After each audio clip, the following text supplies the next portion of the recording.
প্রতিনিয়ত স্কুলে যাওয়ার সময় তার পাঠ্য বইয়ের সঙ্গে অন্যান্য বহু বই দেখতে পেত সহপাঠীরা।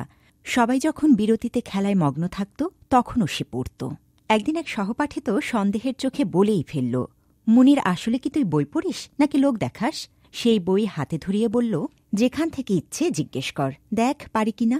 অসম্ভব মেধাবী এই শিক্ষার্থীর নাম মুনির চৌধুরী, যিনি ছিলেন একজন শিক্ষাবিদ, নাট্যকার, প্রবন্ধকার, অনুবাদক, সাহিত্য সমালোচক, ভাষাবিজ্ঞানী ও শহীদ বুদ্ধিজীবী। পুরো নাম আবু নঈম মোহাম্মদ মুনির চৌধুরী। ১৯২৫ সালের ২৭ নভেম্বর মানিকগঞ্জে তাঁর জন্ম। পৈতৃক নিবাস নোয়াখালী জেলায়।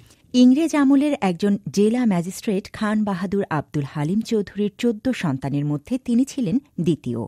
মুনির চৌধুরী ঢাকা কলেজিয়েট স্কুল থেকে প্রথম বিভাগে ম্যাট্রিক পাশ করেন।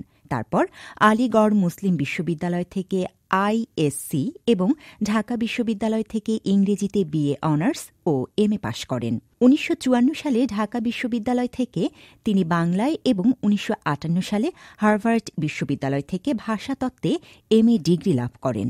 অসাধারণ বক্তৃতা নৈপুণ্যের সুবাদে বিশ্ববিদ্যালয়ের ছাত্রজীবনের প্রথম বছরই হলের সেরা বক্তা হিসেবে পুরস্কার জেতেন। ১৯৪৬ সালে নিখিল বঙ্গ সাহিত্য প্রতিযোগিতায় সর্বাধিক সংখ্যক পুরস্কার জেতেন। খুলনার ব্রজলাল কলেজে অধ্যাপনার মাধ্যমে তাঁর কর্মজীবনের শুরু। পরে জগন্নাথ কলেজ এবং শেষ পর্যন্ত ঢাকা বিশ্ববিদ্যালয়ে ইংরেজি ও বাংলা বিভাগে অধ্যাপনা করেন।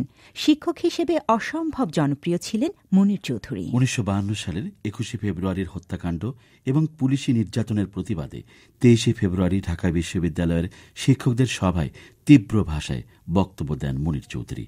এ কারণে তৎকালীন পাকিস্তান সরকার তাঁকে কারাবন্দী করে। ১৯৫৪ সাল পর্যন্ত তিনি জেলে থাকেন এবং বন্দী অবস্থায় রচনা করেন তাঁর শ্রেষ্ঠ নাটক কবর। তিনি ১৯৬৫ সালে মুনির অপটিমা নামে বাংলা টাইপ রাইটারের কিবোর্ড উদ্ভাবন করেন।